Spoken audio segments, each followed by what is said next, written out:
Hi, welcome back to The Scent Advocate. Today I want to talk about some fragrances from a recent sample haul that I did. Actually, there were two. One was from Scent Split and the other was from Lucky Scent. I love both. I find the customer service to be impeccable for both. But in the course of my move, I was reluctant to buy any full bottles. So it was a good time to indulge in some samples. They don't take up much room. They're pretty inexpensive, relatively speaking. It just seemed to be the thing I was in the mood to do. And what I found was there were several among the fragrances that I got that really took me by surprise. And that's the theme of today's video. I really thought that they were going to smell differently than what I perceived when reading about the notes. So let's jump right in with the first fragrance I tried. This one is Mink by Byredo. Now, I'm a huge fan of Byredo, but this one struck me as a little bit different. And I've really recently, especially in the cooler months, I shouldn't say months, in the cooler weeks, we've had a really extended summer back where I was before I moved in Utah and now here in New York. Mink, connotes musk. And musk I associate with the warmer months. It's something cozy. You think of a blanket, furry, warmth. So it just felt to me like kind of a cozy musk.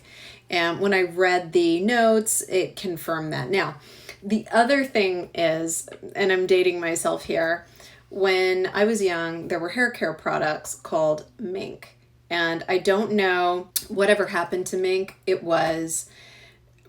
smelled really good. And it was in this dark brown kind of sable looking packaging. And it just, at the time, it kind of reeked of having a certain amount of class. And it was alleged to have mink oil in it, which I know now is something that we probably wouldn't see, certainly not in mainstream grooming products. But at that time, it was different and it wasn't looked at in the same way. So anyway, this was considered a little bit, higher end among the drugstore brands and, just a little bit higher quality, and the smell was great. So I think when I went into smelling this fragrance, I kind of had the impression it would be something like that. The scent would remind me of these Mink hair care products, kind of that classy, dark, sophisticated smell. I was wrong. Mink is... It's different. It has a strong animalic note to it, which I guess I expected, but not expressed this way, because when I've smelled animalics like this before, it was usually in a niche brand that was maybe a little more niche, a little more independent, a little more edgy, and this is edgy. This is probably the edgiest fragrance I've smelled out of this house. This is something I would have expected out of Prin Rose or something like that. One of his darker, more opulent, rich, animalic sheeps. This falls along those lines. So it is not for someone who's into easily defined fragrances. I mean, it feels like there's a musk in here. I suppose some kind of a roughneck floral. Is that possible? What's a roughneck floral? I can't think about that one. Okay, in keeping with that musk theme, we've got Parlez-moi des Parfums Milky Musk. What do you do with Milky Musk, right? These two words don't seem to go naturally together, so it is inherently surprising, whatever it was. I got a couple of samples of this, and the reason I got a couple of samples is because I liked it. I didn't want to like it because I have a few musks. I wasn't sure what to make of this one, and I just felt I needed some more time to check it out and really get to know it better and see how it was on my skin. It smells exactly like what it's called.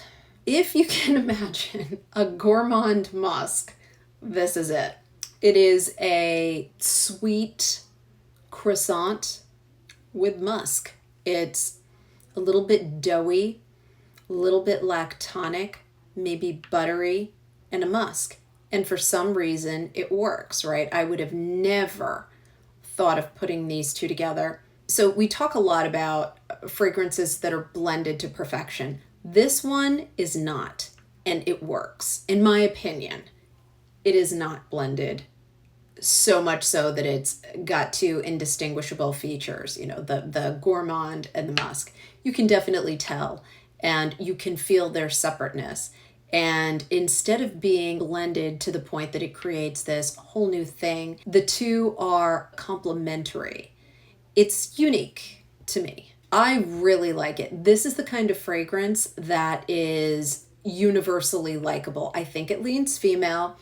I think it's warmer month type stuff. It's definitely not something I'd wear in the heavy heat of the summer. I wouldn't want to sweat in this. It feels more evening than daytime, but it is, in my opinion, universally likable. You're not going to put off anyone by wearing this. The notes for this fragrance are pretty simple, and I'm sure that's what attracted me.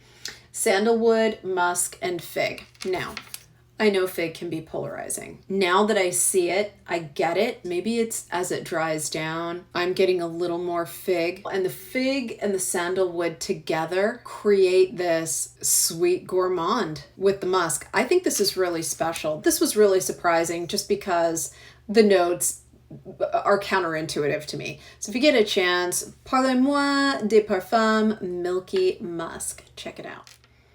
Next, we have Kyse Parfums Fichi et Panna. Wasn't sure what to make of this. I love Kyse fragrances. I think I'll do a video where I cover all of the fragrances I have in my collection from this house. There are several. I wasn't sure if this was going to be different.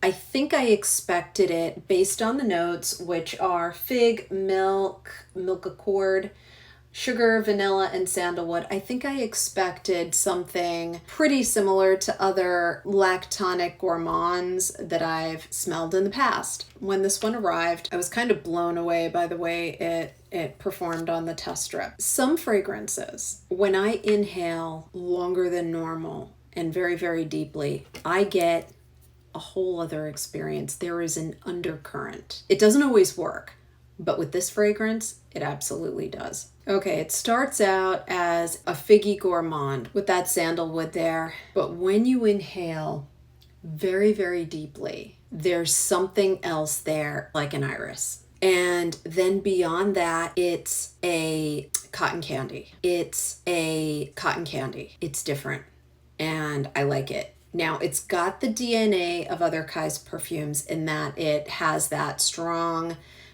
gourmand, something slightly vanillic and foody. There's just a DNA to this house, and this has it, but the deeper inhale brings it to multiple layers. First you get that powdery floral, then you get that spun sugar. Very unique. If you've tried Fichi et Panna, let me know what you think. This totally took me by surprise. It's a very deep, complex gourmand by Kyse Perfumes. Next, we've got by Pilar and Lucy, The Exact Friction of the Stars. I don't know what possessed me to want to try this. I think it was the description. The description of the notes, it says on the Lucky Scent site, vanilla and secret ingredients that we are not allowed to divulge. Naturally, I had to give it a shot, right? Who could pass that up? So, stars, you think of something airy, dusty, solar maybe. Definitely not what I got, even though it said vanilla in the description. By the time I got the sample, I had completely forgotten the vanilla part, and I just kind of focused on stars and maybe friction. So I was completely blown away when I smelled this. It is a very sophisticated vanilla with a carnation and maybe a Play-Doh. I hate to say Play-Doh because I think it connotes something synthetic. And I never minded the smell of Play-Doh. I always thought it was rather pleasant. It, it evokes positive memories for me. But this, if you were to have a sophisticated Play-Doh,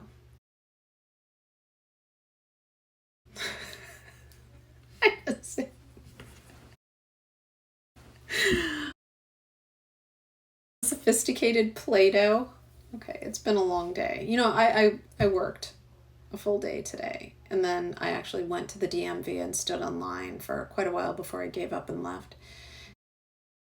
And the state of mind that it left me in is what prompted me to say sophisticated Play-Doh. Can I copyright that?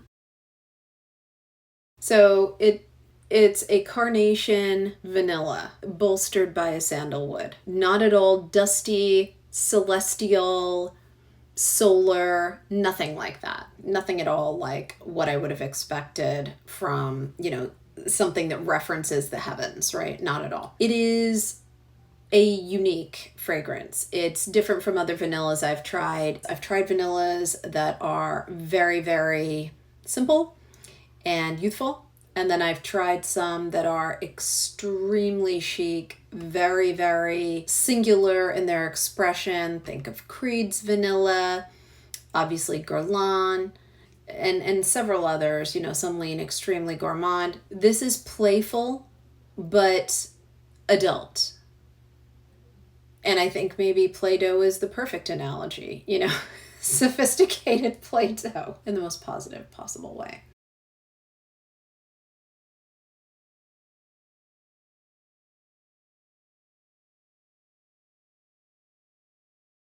And I'll tell you what else, I tried this on my skin, and it is not a skin scent. It is not something that fades quickly. It's got some longevity to it. It's very pretty.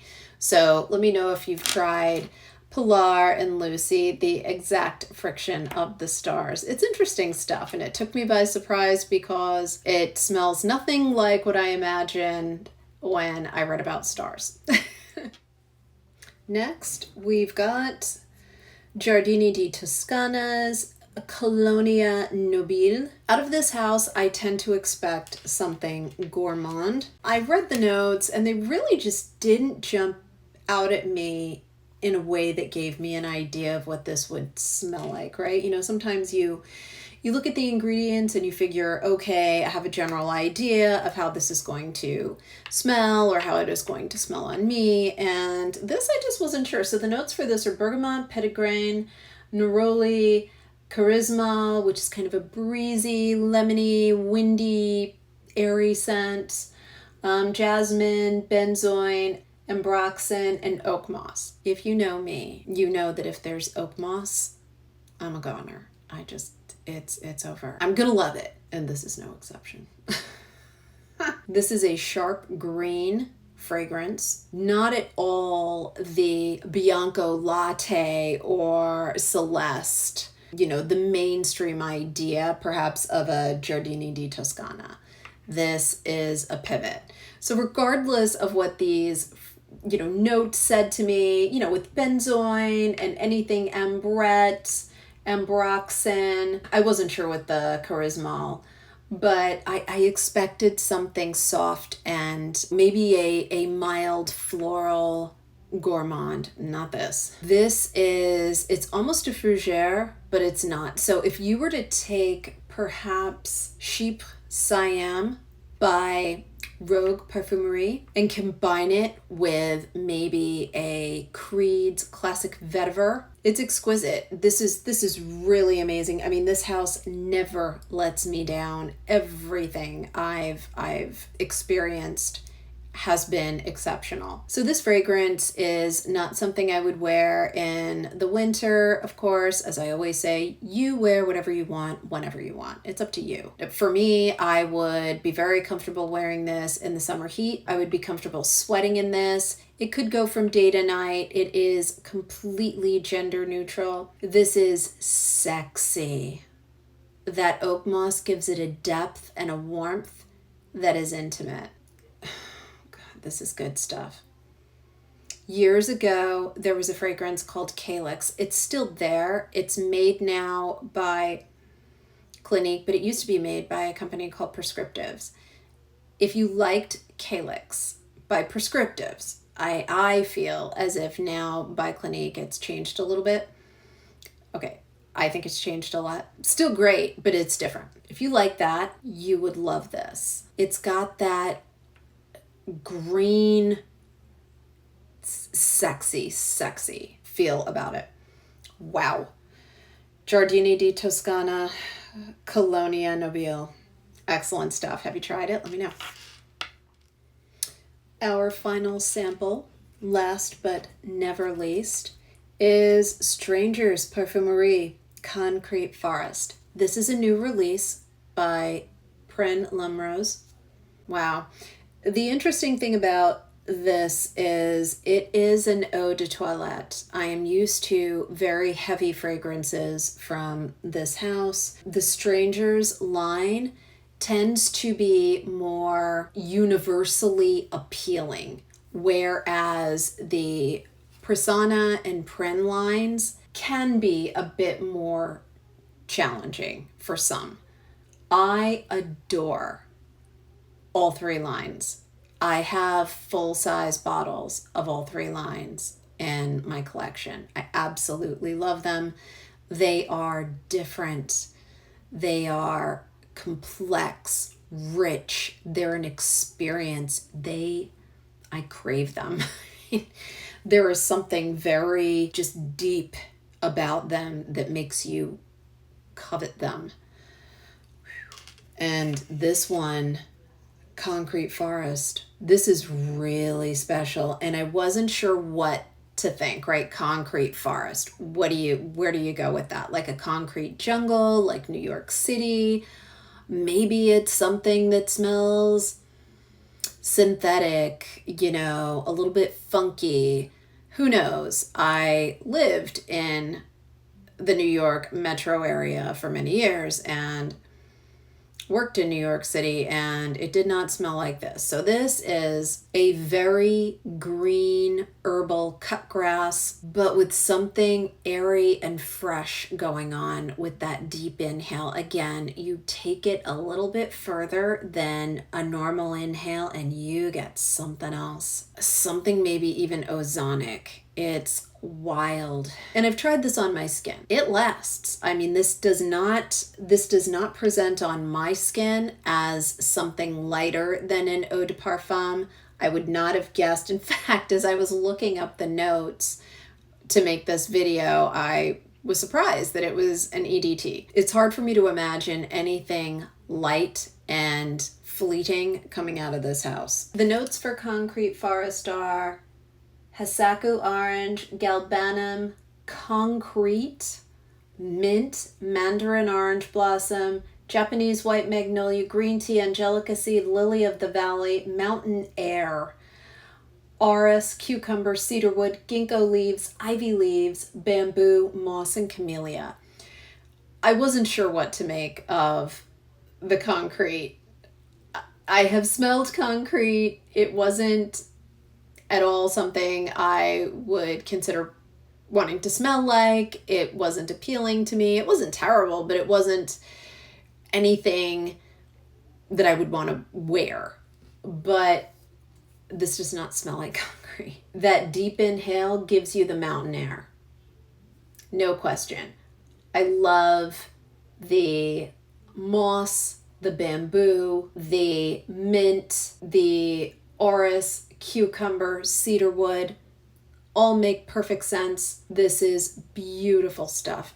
And I confess, I loved it so much I did go ahead and buy a full bottle. I expect it tomorrow. But I think that the Strangers Parfumerie price point is absolutely wonderful.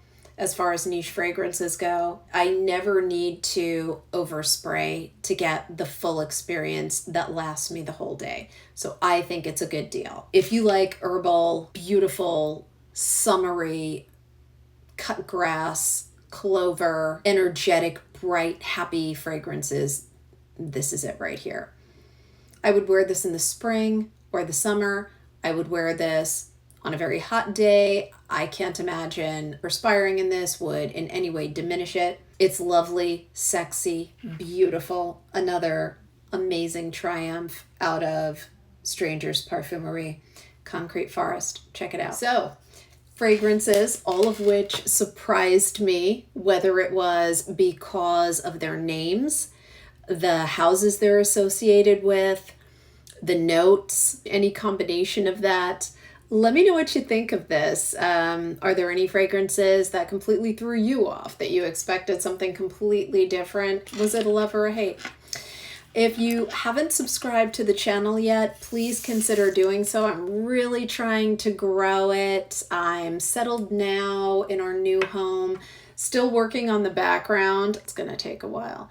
But I also think it's about the fragrances and talking about what they bring to our lives, and hopefully not so much the background, because if it is the background, I'm in serious trouble. Give me a like. Please consider subscribing if you haven't already, and let me know what you think of these testers that I got, and whether you have full bottles. Just comment below. Thanks so much. Talk soon. Bye.